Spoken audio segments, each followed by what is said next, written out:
Whatever happens when you finish football, and that's probably why so many players get into trouble when they retire, because I think they go chasing the drug, chasing that adrenaline rush, as in. Alan Shearer was a footballer, always hunting, always scoring. But what if I told you that 7 of the most decorated defenders and goalkeepers in Manchester United's history genuinely didn't know how to stop him? 7 players who had won league titles, European Cups, and international caps, who had faced the best strikers on the planet, and who still put Shearer in a category of his own. This is the story of why. I am Oliver, and this is Sport Icons. Before we get into what each of these 7 men said, it's worth understanding exactly what Alan Shearer was, because the word striker doesn't quite do it. He was a physical force in the truest sense, built like a centre-back, finishing like a natural goalscorer, and competing like someone who took every single duel as a personal matter. He started at Southampton, became the most expensive player in the world when Newcastle United paid £15 million for him in 1996, and then spent a decade at St James's Park, becoming the Premier League's all-time leading scorer with 260 goals. The numbers alone don't explain the terror. What the numbers can't tell you is what it felt like to line up against him on a Saturday afternoon, knowing he was going to come for you, physically and repeatedly, for 90 minutes. The 7 men in this video can. All of them played for Manchester United.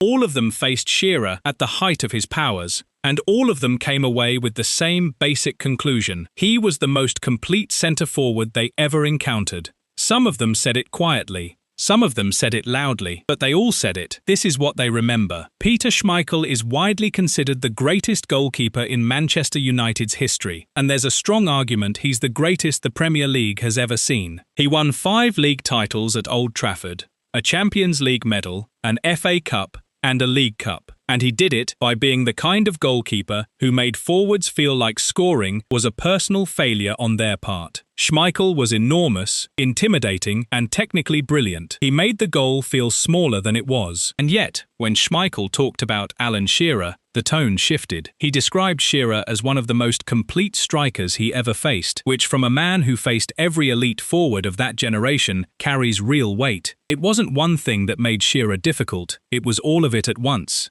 The power, the heading ability, the movement across the front line, the clinical finishing from positions that other strikers wouldn't even attempt. Schmeichel said Shearer was dangerous from almost any position on the pitch. And from a goalkeeper's perspective, that's the most unsettling thing you can say about an attacker. Most strikers have a preference, a side they favour, a distance they like to shoot from, a delivery into the box they thrive on. Goalkeepers prepare for that. They study the patterns, they organise the defence around the specific threat, they anticipate the likely situation and position themselves to deal with it. Shearer removed that comfort. His ability to score from crosses, from long range, from close range, from set pieces, from open play, from almost any angle, meant that Schmeichel couldn't reduce the problem to a single calculation. He had to account for everything, every time. That psychological weight accumulated across 90 minutes, and Schmeichel felt it as clearly as anyone who pulled on the gloves against Shearer during those years. Gary Pallister spent the better part of a decade as one of the finest central defenders in English football, forming one of the Premier League era's most effective partnerships with Steve Bruce at the heart of Manchester United's defence. He was technically excellent, composed in possession, and intelligent in his reading of the game. He was also physically imposing enough to handle most of what the Premier League threw at him. Most, but not all. He called Shearer one of the toughest forwards he ever had to mark, and the specifics he gave explain why. It wasn't any single attribute that made Shearer so difficult. It was the combination, the strength to hold off defenders who were trying to crowd him, the relentless movement across 90 minutes that never gave Pallister a moment to settle, and the ability to take a single chance and bury it. That last point is the one that separates genuinely elite strikers from very good ones. A lot of forwards need multiple opportunities before they score. Shearer needed one. Pallister knew that going into every game, which meant he couldn't afford to switch off, not even for a moment, not even when Shearer hadn't touched the ball for 10 minutes. The threat never went away, it just waited. The physical side of marking Shearer was its own challenge. Pallister was a strong defender, but Shearer's upper body strength was exceptional. Holding him at arm's length wasn't an option. Getting tight meant Shearer could use his body to roll defenders, to create the half yard he needed, to manufacture a shooting opportunity from almost nothing. Pallister understood that there was no clean answer to the problem Shearer presented. You managed him as well as you could, you stayed concentrated for the full 90 minutes, and you hoped the margin of error never came back to cost you. Make sure to like and subscribe. And now back to the video. Steve Bruce was the other half of that central defensive partnership, and in some ways, his perspective on Shearer is even more revealing than Pallister's, because Bruce came from the same place Shearer did. He was a physical player, a leader, a man who understood the demands of playing through contact and competing in every aerial duel regardless of the cost. He knew what it took to perform at that level consistently, which is exactly why his praise for Shearer carries the weight it does. Bruce said Shearer combined physicality with outstanding finishing in a way he'd never seen from another English centre-forward. That combination, the ability to win the physical battle and then produce quality at the end of it, is rarer than it looks. Plenty of strikers are physically strong, but inconsistent in front of goal. Plenty of strikers are clinical finishers who get bullied out of games when defenders get physical with them. Shearer did neither. He won the contact, held his position, and then scored. Again and again, in the biggest games, against the best defenders in the country. Bruce also pointed to Shearer's leadership as something that separated him from the rest. This wasn't just a man who scored goals. It was a man who dragged his team through matches, who set the standard with his work rate and his commitment, and who made the players around him better by demanding more from them. Bruce understood leadership from the inside, having captained United through the club's most successful years. When he identified it in Shearer, he wasn't doing it casually. He was recognizing a quality he knew the cost of. His view was direct. Shearer was one of England's greatest ever centre-forwards, and Bruce had the bruises to back that assessment up. Rio Ferdinand is one of the greatest central defenders the Premier League has ever produced. Quick, composed, technically superb, and dominant in the air, he represented the modern centre-back before the phrase modern centre-back had become common currency. He read the game with a fluency that made him look effortless, which was the point. And he did it long enough to face almost every elite striker of his generation at one level or another. Ferdinand ranked Shearer among the greatest strikers the Premier League has seen.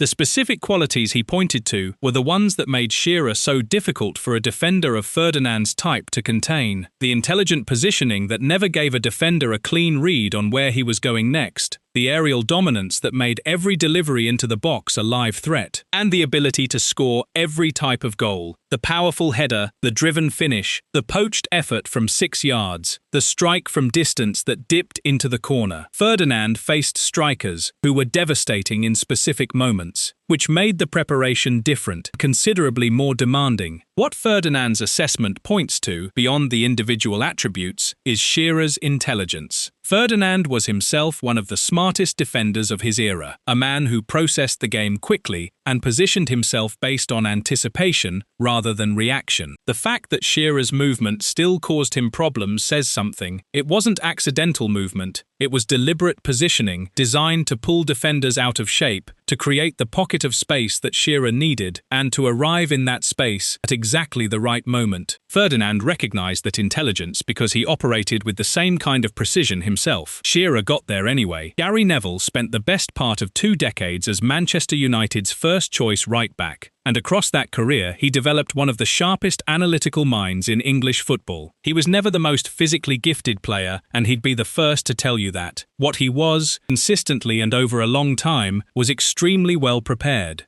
He watched opponents carefully, understood their patterns, and planned for what they were likely to do. That preparation was a significant part of why he played over 600 games for United. Neville said Shearer demanded full concentration throughout every game, and coming from a man whose entire game was built on concentration, that's not a small statement. The specific things he flagged were Shearer's movement, the intelligent runs off the ball that created space before he'd even received it, and his competitive nature, the refusal to switch off or accept that a game was lost. Neville considered him one of the smartest and most complete strikers of the Premier League era, which places Shearer at the very top of a list Neville had studied more carefully than most. The movement Neville described was the kind that fullbacks felt even when Shearer was operating in central areas. When a striker moves well, the whole defensive shape has to adjust, which means fullbacks are constantly recalibrating their own position in response. Shearer made those adjustments necessary. He pulled the shape around, created the gaps, and trusted his teammates to find him in them. When they did, the quality of his finishing was the last part of the problem. Neville understood all of that. He also understood that knowing how Shearer operated didn't make stopping him any easier. It just meant you arrived at the final whistle, having given everything, and still wondering if it had been enough. Roy Keane and Alan Shearer. Even just saying those names together conjures something. The Premier League in the 1990s and early 2000s had a lot of hard men. A lot of players who competed with everything they had and expected the same from the player across from them. Keane was perhaps the hardest of all. Midfielder who set the standard for what competitive meant in that era, who drove Manchester United through some of their most successful years on sheer force of will, and who never, in any recorded moment of his career, backed down from a confrontation. Shearer didn't back down either. Their battles on the pitch were some of the fiercest the Premier League produced. Two players who understood physicality in the same language and refused to accept any version of the game that didn't involve full commitment. The confrontations between them were real and recurring. They happened in league games, in cup fixtures, in matches that mattered enormously to both clubs, and neither man ever softened his approach because the other was on the pitch. That was the only form of respect either of them knew how to give. And Keane did respect him. Despite the confrontations, despite the heat of those battles, he acknowledged Shearer's toughness and his determination to win. From Keane, that acknowledgement means more than a glowing tribute from someone who never had to face him. Keane's respect was earned the hard way, through repeated physical contact with a man who matched him in commitment and refused to be moved.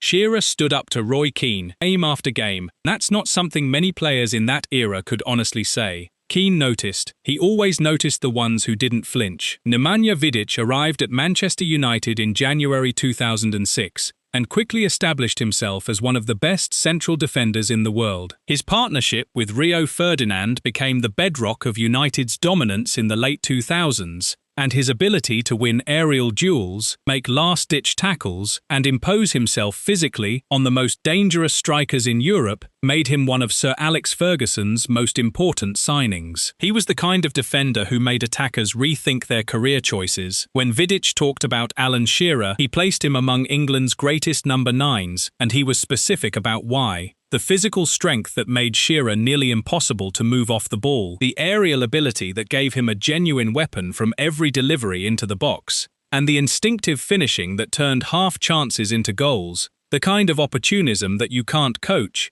that lives in the striker's instincts and only shows itself under pressure. Vidic called him a nightmare for defenders, which, coming from a man who had faced Ronaldo and Torres and Drogba in his peak years, tells you everything you need to know about where Shearer sits in his personal ranking. The word nightmare is important because Vidic didn't use it lightly. He was a measured man, not given to theatrical descriptions of opponents. When he reached for that word to describe Shearer, it was because nothing else quite covered the experience. Shearer combined everything a defender fears into a single package. The strength that means you can't muscle him off the ball, the aerial presence that means every set piece is a genuine danger, and the finishing quality that means any half chance he gets is likely to end up in the back of the net. Vidic had faced strikers who were one of those things, or two of them. Shearer was all three, at the same time, for 90 minutes, every single game. 7 players, 7 different experiences of the same man. Peter Schmeichel, finding that Shearer's ability to score from almost any position removed the psychological comfort that goalkeepers rely on. Gary Pallister, managing the combination of physical strength and relentless movement, and knowing one moment of lost concentration was all it took. Steve Bruce, recognizing in Shearer the kind of leadership and consistency that defines genuinely great players,